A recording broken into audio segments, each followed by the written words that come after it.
LiveRamp's fiscal 2020 fourth quarter earnings call. As a reminder, this conference call is being recorded. I'd now like to turn the call over to your host, Lauren Dilliot, Chief Communications Officer. Thank you, operator. Good afternoon and welcome. Thank you for joining us to discuss our fiscal 20 fourth quarter and year-end results. With me today are Scott Howe, our CEO, and Warren Jensen, President and CFO. James Era, President and Chief Commercial Officer, will be participating in the Q&A portion of today's call. Today's press release and this call may contain forward-looking statements that are subject to risks and uncertainties that could cause actual results to differ materially. For a detailed description of these risks, please read the Risk Factors section of our public filings in the press release. A copy of our press release and financial schedules, including any reconciliation to non-GAAP financial measures, is available at LiveRamp.com. Also, during the call today, we will be referring to the slide deck posted on our website. At this time, I'll turn the call over to Scott. Thank you, Lauren. Good afternoon, and thanks for joining us today. Let me begin by saying we hope you and your loved ones are safe and healthy. To say that we are in unprecedented times almost feels cliche, but we are, and the rapid onset of the COVID-19 pandemic will have far-reaching consequences for months and likely years to come. This is a global time unlike any we have faced before, and we are responding by supporting our global employees, customers, and partners, and community. Our first priority is always to our people, and I am incredibly proud of how seamlessly our 1,100 employees transitioned to working remote. We are providing our teams with the tools and resources they need to be productive and serve our customers in a work-from-home environment. We are doubling down on employee communications, all-hands meetings, and virtual events to ensure our people feel supported and connected to their teams. And we are soliciting and responding to employee feedback through ongoing surveys. We held a very successful virtual sales kickoff at the end of last month and have smoothly transitioned our Ramp Up on the Road events to a series of virtual summits. While it feels as though we haven't missed a beat, we also recognize this is a challenging time for our employees and their families, and I am so inspired by the resilience, grit, and customer obsession our teams have demonstrated.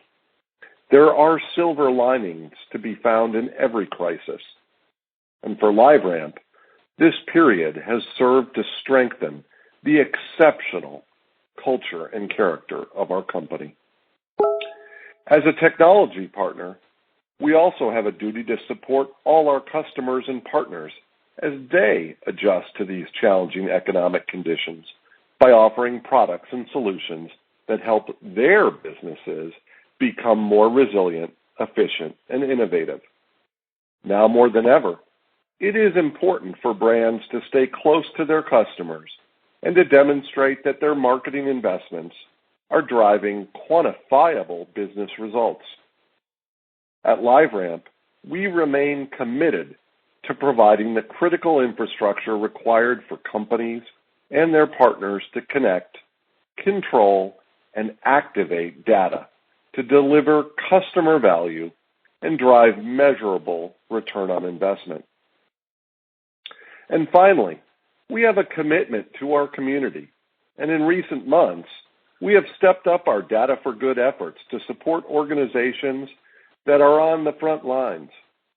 For example, in mid-March, we launched a no-cost initiative to enable healthcare companies to use our products to recruit healthcare workers to telehealth platforms and to reach out to patients with personalized information in a time of national crisis.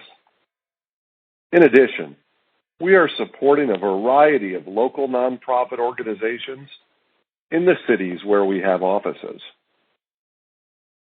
Before turning to the quarter, let me just acknowledge the efforts of all those who are working tirelessly to keep us safe and reopen the economy during this period. Thank you. A final but important thank you before I transition to discussing the business, is to Bill Dillard, who earlier today announced he would retire from our board of directors when his term expires in August. Bill is a giant in the business world. As CEO and chairman of Dillard's, he runs one of the biggest retailers in North America. He has incredible business and financial intellect, and he has been a director for LiveRamp, and before that Axiom, for more than 30 years. In my time as CEO, Bill has been a professional and personal mentor. He even took me to all the best Arkansan barbecue restaurants in my first year at Axiom. He is amazing, and I can't thank him enough for his years of service.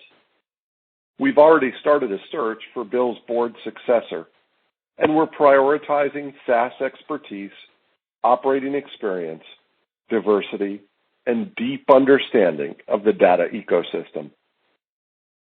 Switching gears now to the quarter. Amidst a challenging macro environment, I am pleased to report we delivered another strong quarter, highlighted by continued top-line execution and improving gross margin trends. Total revenue was $106 million, representing 35% year-over-year growth. Subscription revenue increased 28%, driven by strong usage of our platform to support more destinations and new use cases, including measurement, advanced TV, and second-party data collaboration. Marketplace and other revenue was up 71%, driven by a record data marketplace quarter. We saw strong growth in third-party data sales in Q4 to support advanced television targeting and our consumer social program. We also closed another solid bookings quarter, following record quarters in Q2 and Q3. Upsell bookings in particular were strong, and we had a number of nice safe haven wins, driving our average ACV up. Ending ARR grew 29% year over year, and our subscription and platform net expansion metrics were a healthy 110% and 122% respectively. Beneath the top line, we generated significant gross margin leverage in the quarter and remain focused on driving further efficiencies across our entire cost base in the coming year. And finally, we continue to support our shareholders through our buyback. We took advantage of the recent pullback in our stock to pull forward our planned repurchases. As a result, we opportunistically bought back over $100 million of stock since December 31st. While we are very proud of our strong finish to FY20, LiveRamp, along with most companies, will be impacted by the pandemic in FY21. We are carefully monitoring leading indicators and key activity metrics, including pipeline, sales cycle length, conversion rates, contraction, and product usage to assess the potential impact this year. We believe in the fundamental strength of our model, but will feel pressure in certain areas. For example, at the end of last quarter, we began to experience a higher trend in contraction amongst our smaller customers. This, in addition to some non-controllable churn events, drove the deceleration in net customer adds in Q4. That said, we are actively pursuing a handful of initiatives to ensure we are delivering world-class customer experience during this time. We recently released several enhancements to our UI and also made significant improvements in reliability and turnaround times, reducing the average turnaround time by as much as 40% in recent months. We have also streamlined our customer support structure to get customers faster, higher quality responses. We are also watching our variable and data marketplace revenue closely. In line with what others in the space are reporting, year-over-year marketplace growth, although positive, trended lower in April as certain advertisers paused campaign spend. However, we are seeing some early signs of stabilization in May. While we acknowledge the macro environment will present some headwinds for our industry and business, we also know that circumstances like these often bring opportunities. And in the coming months and quarters, we will play from a position of strength by leveraging three core competitive advantages. One, the growing importance of our value proposition. Two, our durable business model. And three, our exceptionally strong balance sheet. Let me briefly address each in turn. First, we have an attractive and increasingly important value prop for our customers and partners in this environment. While we would never claim to be immune to the global pullback in advertising, we are fortunate to benefit from the secular wave toward data-driven, performance-based marketing. As budgets shift from above the line to below line, we play a critical role in helping our customers spend smarter and demonstrate clear return on investment. Our product suite, and in particular, solutions like ATS, Advanced TV, and Safe Haven, helps to ensure every marketing dollar spent is addressable, accountable, and measurable. We continue to experience strong global traction with the Authenticated Traffic Solution, or ATS.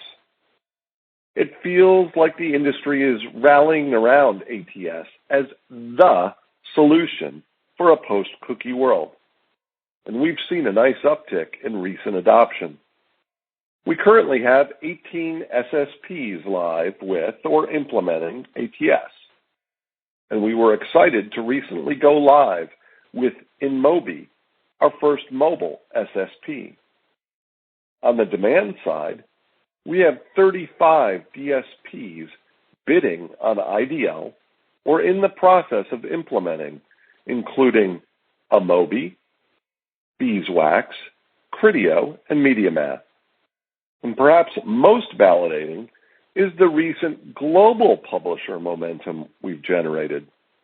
We now have people-based integrations with over 30% of the Comscore 50 and have publishers on board in the UK, France, Italy, Spain, Germany, Australia, and Japan. Continuing to evangelize and drive adoption of ATS will remain a top priority in the coming year. We know this is an area of interest for many of you, so we have included additional resources on our website and plan to host another ATS-focused investor webinar in June. Next, we believe the last 2 months have significantly accelerated our opportunity in advanced television. If there were ever to be a tipping point for data-driven television, we are witnessing it.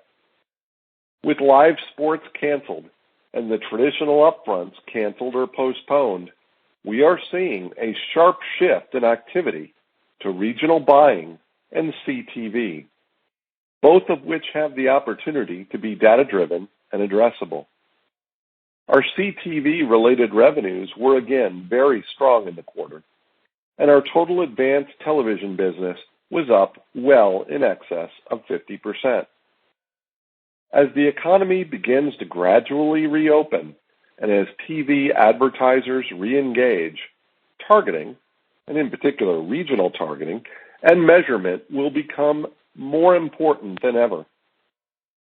We are uniquely positioned to help these advertisers find targeted audiences across addressable television and streaming platforms and measure how those campaigns are driving business outcomes with data plus math. The dramatic shift to streaming, and in particular AVOD streaming services, During this time also presents an interesting opportunity for us to help brands find cord cutters and cord nevers where they are now consuming television. Finally, our Safe Haven solution has also generated tremendous global interest since its official launch this year. The current environment has spurred a moment for the industry to pause and reflect on its current strategies and practices. And as a result, many retailers are looking for ways to modernize their tech stack, which is exactly where Safe Haven comes in. I will let Warren share more on our progress in this area in a moment, as Safe Haven was really born out of the innovative work we have been doing internationally with Carrefour and several other leading brands under Warren's leadership. While no one can predict exactly when we will see a recovery or what it will look like, what we do know is that data-driven advertising has an important role to play today, and an even bigger one as advertisers begin to strategize how they emerge on the other side of this pandemic. Second, we have a durable business model and diversified customer base. In recent quarters, there has been some debate around whether LiveRamp is true SaaS or ad tech. We hope our performance during this period serves to take that debate off the table. While peers in the ad tech space are forecasting sharp year-over-year revenue declines, we are forecasting growth. LiveRamp is enterprise SaaS, and we generate recurring subscription revenue. Approximately 80% of our revenue comes from subscription contracts, and more than 70% of our committed revenue, or RPO, is tied to multi-year deals. This provides us more stability than most as we navigate this period. We are also fortunate to have a diversified customer base, with approximately 780 direct subscription customers spanning a variety of verticals and geographies. Exposure to the most impacted industries, like travel, hospitality, and entertainment, is highly manageable. And for these customers, we are developing a series of hit-the-ground-running packages designed to help ready their data and capabilities for a quick restart when the economy stabilizes. Finally, we have an incredibly strong balance sheet. With more than $700 million in cash and no debt at year-end, we are fortunate to have the flexibility to continue to invest in product innovation and our key growth initiatives, while also making bold investments to secure our future growth. In the coming year, we intend to aggressively invest in the continued platformization of our infrastructure and in our key future growth initiatives like television and Safe Haven. In addition, our strong financial position enables us to explore smart and strategic acquisitions and partnerships, like the partnership we announced with Comscore a couple weeks ago, which we believe is a game changer for outcome-based television measurement. This preferred partnership provides customers access to Comscore's unified television viewership data, spanning tens of millions of addressable households for outcome-based measurement through data plus math and additional activation and measurement use cases through Safe Haven. In short, it means that an advertiser running an advanced television campaign now has even more options available for measurement, segment creation, and understanding business outcomes. We are very excited to team up with Comscore to bring these combined capabilities to market. To conclude, I'll end where I began. We are in unprecedented times, and we expect this pandemic to have lasting effects on how companies do business now and in the future. But as Warren and I have often said, Data usage is only growing in importance. During periods of great uncertainty, leaders lead, and we will navigate the coming months and quarters from a position of strength. We play a critical role in helping companies deliver relevant and meaningful experiences to consumers.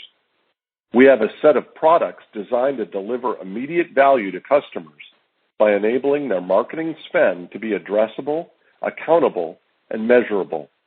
We have a recurring subscription business model, diverse customer base, and a strong balance sheet, which provides us flexibility to drive innovation and invest for long-term growth. And importantly, we have a nimble and resilient culture and a team of global LiveRampers who are up for the challenge. With that, thanks again for joining us today, and a big thank you to our exceptional customers, partners, and employees for their ongoing support and hard work. I'll now turn the call over to Warren. Thanks, Scott, and good afternoon, everyone. Thanks for joining us. Before jumping in, I too would like to thank our associates for their awesome work over the last several weeks. I feel fortunate to work with such great people. I also hope that all is well for each of you and your families. I'd like to focus my remarks today on 4 areas. First, briefly talk about Q4, highlighting the strength of our position going into this downturn. Next, share a few performance highlights from April and the first 2 weeks of May. In other words, what we're seeing right now. Then share a few high-level observations about FY21, and finally, our Q1 guidance. Q4 results, LiveRamp's position of strength. Please turn to slide 4. Well, in short, we entered this crisis with considerable momentum and from a position of strength. Almost every critical metric was up close to or over 30%. Q4 revenue was up 35%. Subscription revenue up 28%. Bookings grew by 31%. Current RPO, or our next 12-month backlog, was up 29%. And ARR ended the year up 29%. And notably, Marketplace was up 71%, driven by the strength of our performance in TV. Net retention was 110%, and platform net retention was a strong 122. Our growth initiatives are on a roll in setting the pace for innovation globally. LiveRamp Safe Haven. Earlier this year, we launched our Safe Haven platform, and we've been winning globally. This calendar year, we've entered into Safe Haven partnerships with over 10 leading global brands, including another top 5 U.S. retailer, one of the largest pharma companies in the world, CarWow, the leading online automotive marketplace in the UK, and MIQ, a programmatic media platform in China. In addition, TV had a standout quarter. TV-related revenues were up over 70% year over year. Operationally, it was also a great quarter, as our gross margin exceeded 70% for the first time as a standalone business. We have now fully absorbed our extra public company infrastructure costs. Interestingly, in the U.S., our gross margin was 73%, which is very close to our long-term model commitment.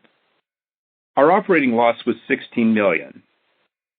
As part of our year-end close, we scrubbed our balance sheet and added approximately $3.5 million in incremental bad debt reserves to cover potential COVID-related challenges.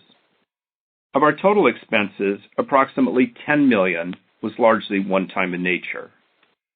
And lastly, we ended the year with a very strong balance sheet. Our cash balance was $718 million, and we have no debt. We've been through our receivables with a fine-tooth comb, and we feel our exposures are appropriately reserved. We were careful over the last few months, but at the same time, we're opportunistic with our buyback. And as a result, we took the opportunity to front-end load our FY21 repurchases. Calendar year to date, we have repurchased 3.1 million shares for total consideration of $103 million. Since inception of our buyback, we have returned approximately $1.2 billion to our shareholders. In summary, we ended FY20 in an incredibly strong position. We are in the middle of a powerful secular growth curve and have a great set of customers, employees, and products. Our lagging and leading performance metrics are strong, and our products are winning. We are helping to power this secular trend toward outcome-driven advertising and addressability. And finally, we have a balance sheet that is the envy of the industry. But, as we all know, that was then. So what are we seeing now? For the next several minutes, I'll focus my comments on three areas. First, metrics. What are the numbers telling us? Next, what have we done to manage the crisis and ensure we will lead and win in economic recovery? And finally, share our perspective on FY21 and provide guidance for Q1. Metrics. What are the numbers telling us? Please turn to slide 13, Industry Concentration and Customer Concessions. First, we are SaaS, and as a result, our revenues are highly durable. As this chart shows, our client mix is also diverse. As you would expect, we have worked with our customers who have been severely impacted. For those customers, in some cases, we have temporarily paused our service and billing for a short period of time, usually about 3 months. Typically, that accommodation has also included a contract extension. To date, concessions have been highly manageable and have totaled about $4 million. These concessions will impact our near-term revenue and have been factored into the guidance we will share later on this call. In summary, our client mix is diverse and our SaaS revenues resilient. And while things could always change, customer concessions have been manageable. April results. Please turn to slide 14. In short, we grew. Subscription, marketplace, and ARR all improved year over year. We continue to win and close business. Further, we have seen no deterioration in the records being uploaded into our platform. In fact, our volumes indexed against the first 10 weeks of the calendar year were up in April and for the first 2 weeks of May. However, the usage portion of our subscription revenue as a percentage of total subscription revenue did decline compared to the prior year. Typically, the variable portion has averaged between 10 and 15% of total subscription revenue. For the month of April and the first 2 weeks of May, variable is averaging low to mid-single digits as a percentage of total subscription revenue. Net, while down as a percentage of revenue, we continue to see usage from customers in excess of their committed minimums. Before talking about our approach to and outlook for FY21, I'd like to share a few of the challenges we are seeing. While we are obviously thrilled with the resiliency of our platform and the reception of our products, we would be the last to argue that our business is not being impacted by the downturn. It has been and is. Specifically, we would highlight that we have seen pipeline push out. Make no mistake, we're still closing deals, but deal cycles are extending. Next, we expect our net new customer adds to slow considerably as a result of higher churn and fewer new deals closing in this environment. We felt some of this pressure in late March. It is conceivable that we may have a quarter where our net adds are flat to down. We expect our results internationally to continue to be pressured. Next, we expect our retention metrics to be pressured for the reasons mentioned above, and it's very possible that there will be more requests to put our service on hold, particularly in industries where recovery will lag. In summary, we feel very fortunate to be the category creator and innovator in a business which is benefiting from a powerful secular trend. We are Switzerland, and the industry needs a neutral identity infrastructure. Our products drive real results. This is more important than ever during this critical time. We're SaaS, and the resiliency of our subscription business is clear. And finally, while we are clearly feeling the impact of macro forces, we have and are managing the impact. In short, we are still growing. I would now like to spend a minute and share our approach to the macro challenges. As many of you know, I was Amazon's CFO in the company's early days.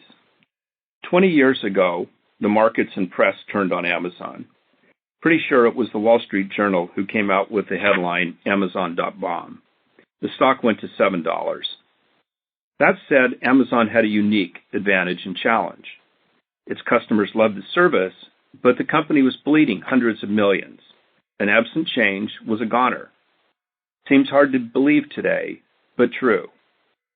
History now tells the rest. In those dark days, Amazon became free cash flow positive, but simultaneously drove massive innovation. Used goods were sold next to new. The company entered into platform joint ventures with Toys R Us and Target, and as a result, the origins of AWS were seeded. Its fulfillment centers became an asset as third-party merchants could use Amazon's infrastructure and sell next to Amazon's owned inventory. What's seldom discussed, though, was how buttoned up Amazon became. In short order, every operational process got good. My words, Amazon got control of the knobs really, really fast. And 20 years later, the rest is history. So, what have we been up to at LiveRamp? As the world around us changed, our leadership team gathered virtually in mid-March and set some objectives and guardrails for replanning the company's coming months and quarters. Specifically, we would protect the health and well-being of our employees and our company's culture, delight our customers and focus on their needs, deal with the new realities and move quickly to take action, and finally, take steps to ensure we would protect our business in the short term, but also win in recovery. Specifically, on the top line, double down on new initiatives like ATS, TV, and Safe Haven, and on the bottom line, tighten up our operational processes to accelerate our drive toward operational excellence, profitability, and margin expansion. Please turn to slide 16. This page summarizes the financials associated with 8 weeks of focused planning and activity across every function of LiveRamp. We built detailed plans for accelerating our investments in ATS, TV, Safe Haven, and B2B. These investments will mostly show up in R&D. Next, we have built strategies to boost productivity in every functional area of the company. As an example, as a result of changing work practices, we don't intend to add any new lease space this coming year. We have also retooled our quote-to-cash practices, and where we had opportunity, we went after reducing discretionary spend. In short, we're excited and leaning in. We have protected innovation and are doubling down on some big opportunities, and at the same time have dramatically brought in our profitability timeline. I'd like to close by summarizing our thoughts on FY21 and then provide specific guidance for Q1. Please turn to slide 15. While we don't intend to give traditional full-year guidance, we wanted to summarize the positives, the challenges, and the likely implications. Our net takeaways are on the right. Secular trends are in our favor. We expect FY21 will be a growth year, albeit modest. Given what we see today, we expect meaningful profit improvement and manageable cash burn. Our balance sheet and liquidity are secure. And finally, the importance of our platform and products puts us in a great position to win and accelerate in economic recovery. For Q1, we expect revenue of approximately $88 million and a non-GAAP operating loss of up to $12 million. Please keep in mind that this guidance excludes intangibles, stock-based compensation, and restructuring and related charges. A few other call-outs. In Q1, our guidance is intended to be conservative, but it is also appropriate. Given the sequential decline in revenue, we would expect gross margin to be down sequentially. We expect approximately $6 million of restructuring and related spend and $1 million of CapEx. Finally, for the year, a few additional items. Buyback. Given the market dislocation, we purposely front-end loaded our repurchases. Therefore, we do not expect to be in the market for the remainder of the calendar year. That said, we will not hesitate to be opportunistic should circumstances warrant. Note that during the year, we expect to receive a tax refund of approximately $30 million as a result of being able to carry back our FY20 tax losses. Other full-year guidance items have been included on slide 19. Before opening the call to questions, I'll close with a few final thoughts. First, again, a huge thank you to our customers and employees. It is you who make this company great. Next, we are approaching the coming months and quarters from a position of considerable strength. We are SaaS, and our revenues are resilient. We sit at the center of a strong secular trend and have taken steps to deliver a solid top and bottom line performance through the downturn, and are investing and tightening to ensure we lead in recovery too. It's a great time to be at LiveRamp. With that, operator, we will open the call to questions. Thank you. As a reminder, in order to ask a question, please press star then 1 on your telephone keypad. Our first question comes from Dan Selman with BMO Capital Markets. Your line is open. Good afternoon, everyone. Thanks for taking the questions. I've got one for Scott, one for Warren. Scott, I'd be curious just to hear a little bit more of the nuance on your conversations with clients, if we can, and sort of remove the effect of the pandemic, if that's possible, and what the tone of conversations is with clients around some of the key issues that were driving adoption of your product previously, including obviously the challenges to third-party cookies, and particularly the notice that a lot more people tended to take once Chrome made their announcement regarding that. So I'd love to just hear what the conversation is broadly around where those priorities still lie. And then, Warren, I understand the fiscal 21 guidance of albeit modest growth. I guess when we see that and compare it against the plus 14% in April, I guess it's fair to say that where some of these negatives around, especially say pipeline pushing out and some concessions are driving something that we would expect to be below the April rate. Is that how we should take modest to be? Thank you. So Dan, it's Scott, and I'll start, but also invite James Ara is on the call with us as well, and so he can probably provide some real anecdotal color around what I'm about to say. So what I would tell you is there is, a real headwind from COVID, but also a real silver lining. And certainly the economy is in a different period, different state than it was just 3 short months ago. And we absolutely work with some clients who are hard hit by that. Travel, retail, automotive, they have been hard hit, and you can see it in particular, their television investments, their broadcast television investments. I mean, they've really pulled back. But within that backdrop, I think all of our clients have found that they have a little bit of breathing room to stop and think as opposed to just execute. And so the conversations around third-party cookie deprecation and their response have certainly accelerated. We especially see that from publishers. I think there was kind of a misperception in the industry that the authenticated traffic solution was a replacement for third-party cookies. No, it's not an or, it's an and. That even before third-party cookies go away, publishers who embrace ATS can make what was 40% of their inventory that was previously unaddressable through Safari or Firefox, they could actually lock in significantly higher yields, 20% more. And so as a result, those conversations have really found wings.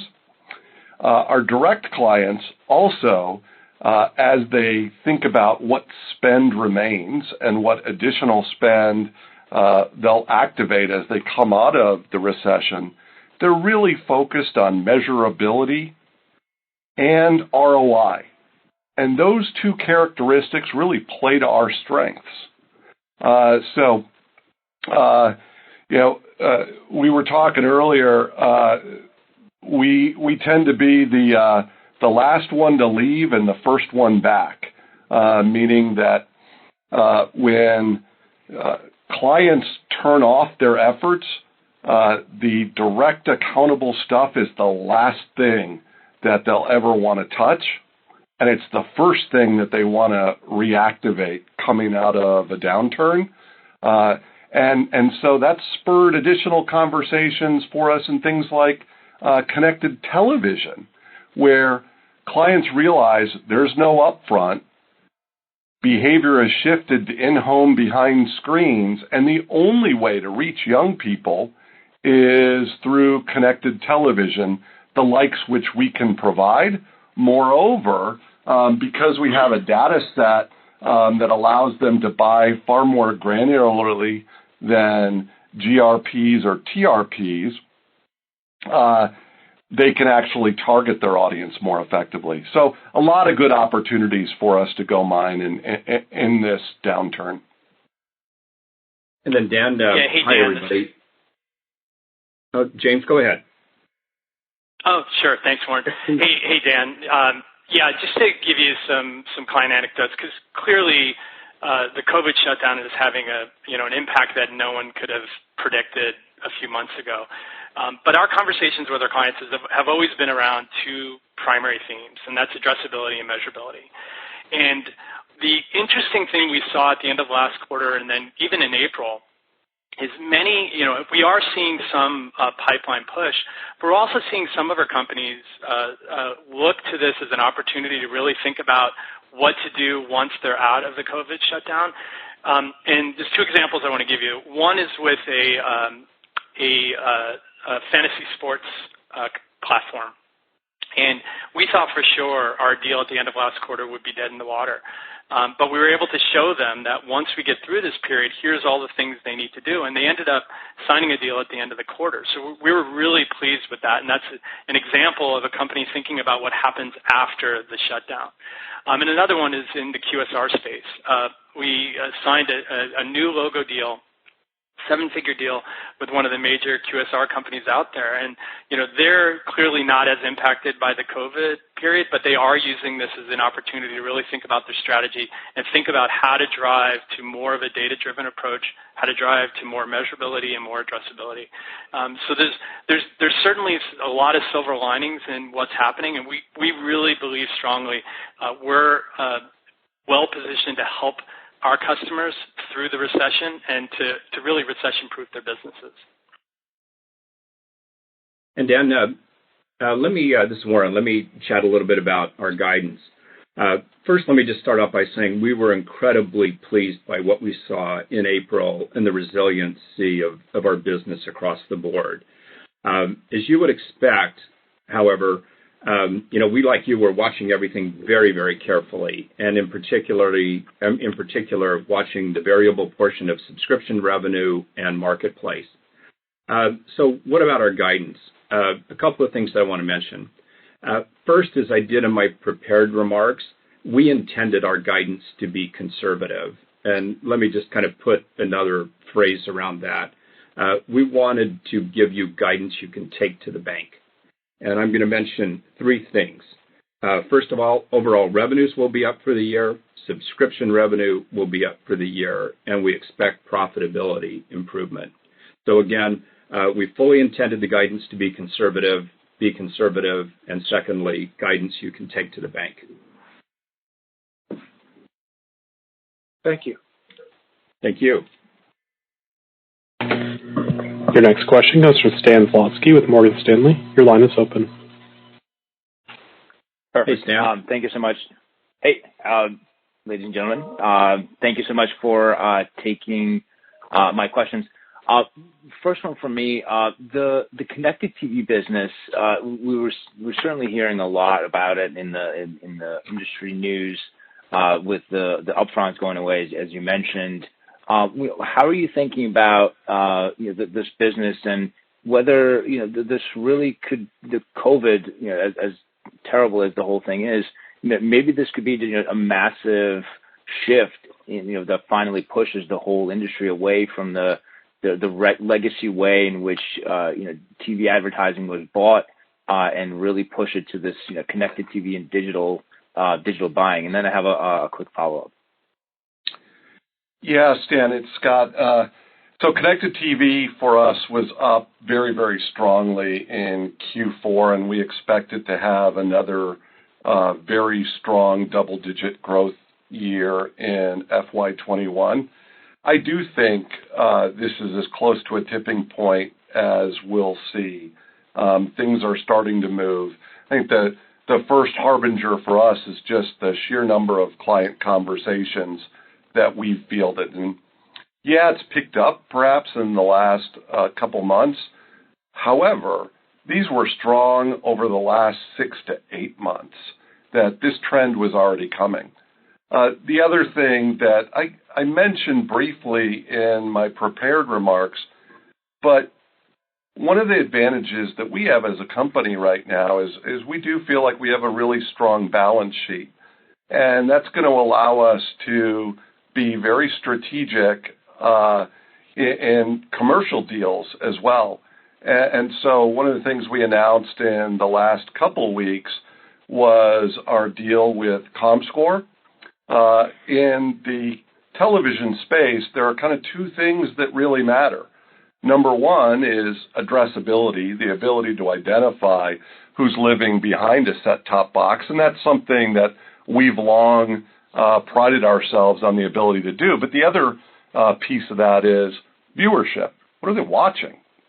And through the ComScore commercial deal that they announced on their earnings call a couple of weeks ago, we have licensed viewership data for a really significant number of households. I mean, when you talk about both set-top box and connected television, we are talking upwards of 80 or 90 million devices.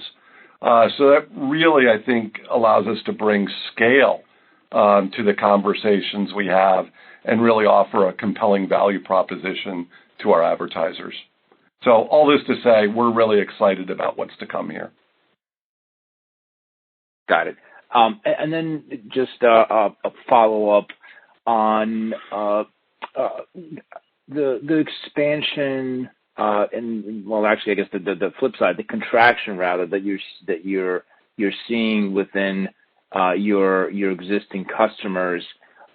Maybe help us to break it down between the 22% of your ARR that's really coming from these heavily impacted industries, and what you're seeing there is the contraction there, as in full stop, we're stopping everything, or is it maybe just a slight pullback, and then the other 78% of your business and what the contraction looks like on the other side.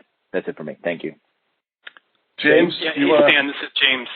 Yeah, I'll go ahead and take this. So let me start by saying, Q4 was a really good quarter, and as Scott mentioned in his prepared remarks, it was our third largest bookings quarter ever, and similar to other quarters for FY20, roughly 65-ish% of that was an upsell. So we are still seeing significant growth within our customer base. Now, what we experienced towards the end of Q4 and what we're being very cautious of in our guidance for FY21 is we did see a number of very small clients, sub $50,000 a year clients, pull back, and we saw churn from there. The other thing we saw was some non-controllable churn. There was some major acquisitions that have happened where both sides were our clients, so we saw that impact us to a certain extent, and then some bankruptcies and some non-payment.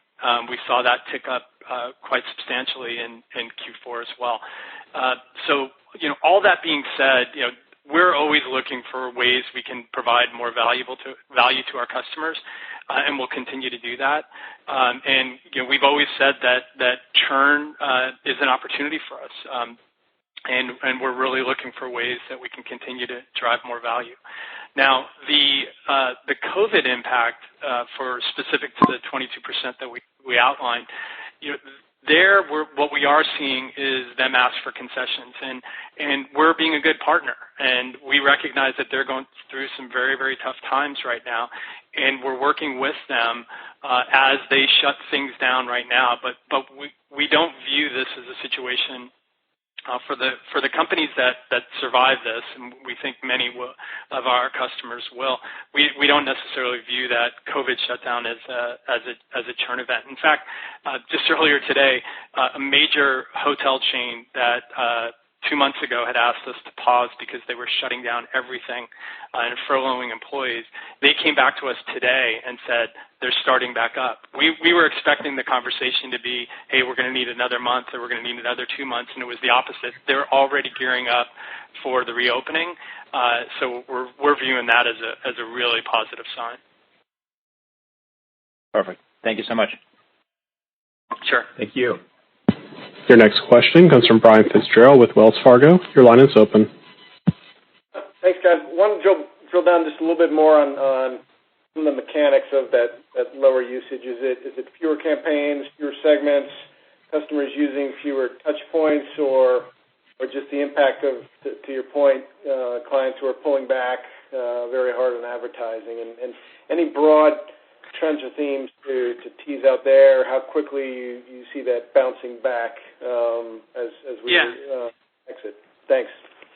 Well, yeah, I'll start, and then Warren, why don't you weigh in with some of the macro metrics that we're seeing. So, for the customers that have requested a pause, and really this is a concession that we're giving, it's really due to the fact that they've either completely shut off all marketing, and in many situations have furloughed employees because of the shutdown, where there's just no reason for them to be spending that money. But we're staying engaged with these customers. We're being a good partner, and what we're also doing is we're helping them build their startup plans. So Scott mentioned this in his remarks as well. Once we get out of sort of COVID shutdown mode, there is going to be a meaningful recession, and we strongly believe we can help our customers through a recession because budgets are going to be constrained, and what they're going to need to maximize the value they get out of every marketing dollar they spend. And the way they do that is through measurability and addressability, and that's the areas that we really help them with. So for many of these customers that are on pause, we're staying engaged. We're working with them on their plans for how to restart and what they should focus on, and we believe that will help them and will help us accelerate out of this very quickly. Hey, a couple of things, Brian, that I'd mention that are also, I guess, one thing very specific to the numbers, and then a couple of things anecdotally. It was really interesting. A large global consumer brand that spends, I don't know how many hundreds, if not billions of dollars on advertising, came to us about 30 days ago, and they said, we have pulled back 80% of our advertising globally, but we have also made the decision that when we come back, we are going to come back with 100% addressability. And so we are working with this brand on putting them in a position to do exactly that. And that's the sort of thing that we're seeing from our customers. The second thing is that obviously, as it comes to usage for April and for the first 2 weeks of May, it's been, we said, low to mid-single digits, so call it 4 or 5%. So it is down from 10 to 15, but it's still positive, and would argue, at least for now, it's certainly stable. And then one other interesting specific, in terms of the concessions we've given to people, as I noted in the call, and I'll just repeat it, typically they're 30 to 90 days. And then also, for the vast majority of those, we also extended our extended our contracts. So it was, very much just a pause. And I think, James, wasn't it over 70% of those requests came in the first 10 days or so of April. So this was very much front-end loaded, and we just have not seen any kind of volume like that over the course of really the last 4 weeks. Yeah, no, that's exactly right. Got it. Thanks, James. Thanks, Warren. You got it. Your next question comes from Shyam Patel with Susquehanna. Your line is open. Hey guys, good afternoon. Thanks for all the transparency and color. I wanted to ask a few questions or a couple of questions around the marketplace business. It seems like it's trending much better than what we've seen for, programmatic spend. And I was just curious, why you think that is. And, when you look at just the programmatic display portion of that business, are you seeing any changes in terms of data elements per campaign, less uses there? And then Warren, in your fiscal year expectations, just in your base case, how are you thinking about just the marketplace line? Thank you. So, Shyam, it's Scott. First off, on the marketplace business, remember that if you think about the customers of our data marketplace business, it's actually fairly broad. Yes, we work with direct brands, but we also work with some of the large platform and tech providers. And importantly, when they're ingesting data through our data marketplace, they're using it to enhance their own products. So it's not just for programmatic. It can be for programmatic. It can be for television. But in many cases, it's even more broad than that. I think there's going to be a real benefit in the coming year for us with television because to the extent that an advertiser feels that just buying thin demographic sets on broadcast television that no one's watching anymore is kind of a tired approach, well, they can actually utilize data plus math to go find a much more granular audience. So we think that will be an enabler for that business over time. That said, it is the one area, because it's variable, much of it is not subscription, that we think will be most impacted by the recession. And so we put in place a conservative forecast. In terms of the data elements that people are buying, the mix, it's not something I know off the top of my head, but we'll look at that and let you know. I mean, we certainly have good line of sight to that. And then in terms of our guidance or just our outlook for the year, I'd probably just repeat a little bit of what Scott said. We're again, very pleased by what we've seen in April and what we've seen really month to date in May.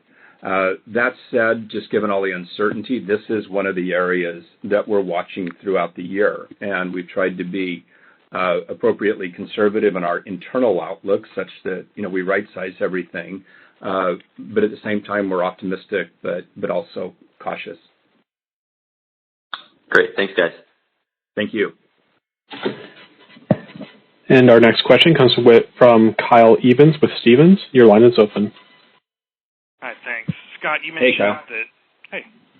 you mentioned that ATS was causing some of your constituents to rally around it as kind of a solution in a post-cookie world. Could you talk about what you've seen geographically? I know there are other countries that have higher exposure to Safari and Firefox, and I was wondering if that was a good kind of leading indicator for what we would expect from the rest of the world going forward. Well, Warren runs our international business. You want to talk about that? Go ahead and jump in, and I'll follow up. Okay. In my prepared remarks, I talked about just the traction we have gotten outside the U.S. I think we've signed double-digit international publishers in the last quarter, as an example. And in certain markets, particularly in Europe and much of Asia, this is the only solution for publishers. I mean, they have even more stringent privacy regulations that they need to navigate.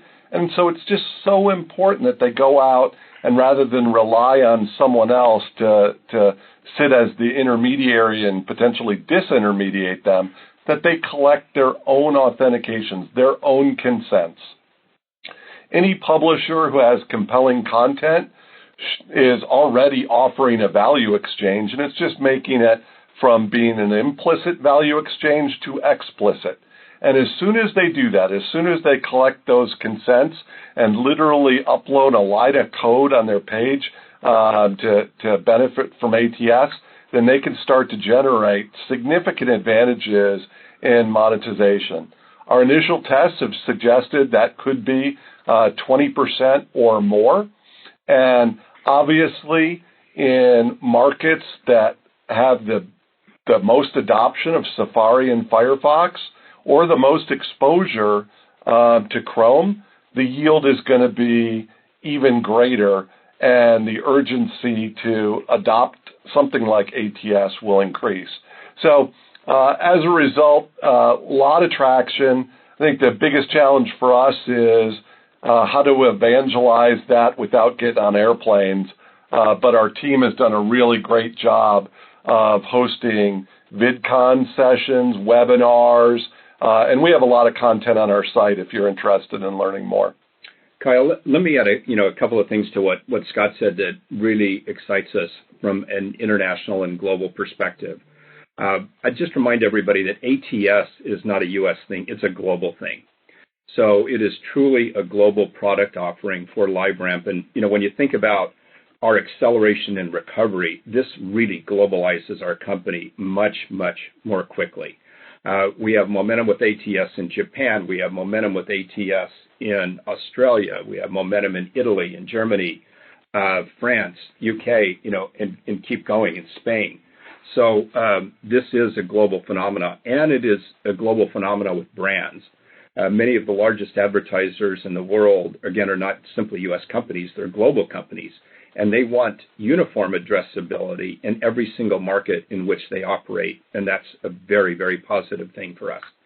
The second thing that I'd note for everybody that has had time to sit down and work with us and hear about what we're doing with our Safe Haven platform, ATS and Safe Haven are very natural partners, and they're natural partners for brands, and they're natural partners for publishers, which again accelerates our opportunity.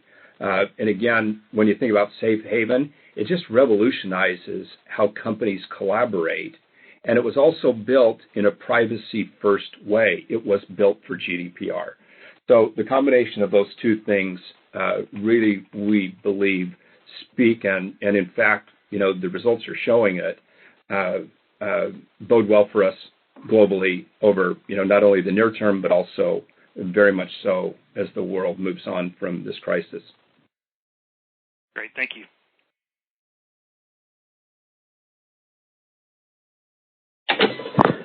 And that is all the time that we have for questions. I turn the call back to Warren Jensen for any closing remarks. Great. Well, thank you, operator. And again, a huge thank you to everyone for joining us today. And most importantly, I'd like to repeat something I said in my prepared remarks. Just a huge thank you to our customers and our employees. It's you who make this company great. I'd like to conclude with, I guess, just a few thoughts as you think about the year ahead and what we've talked about today. We will grow in FY21, and our subscription revenue will grow in FY21.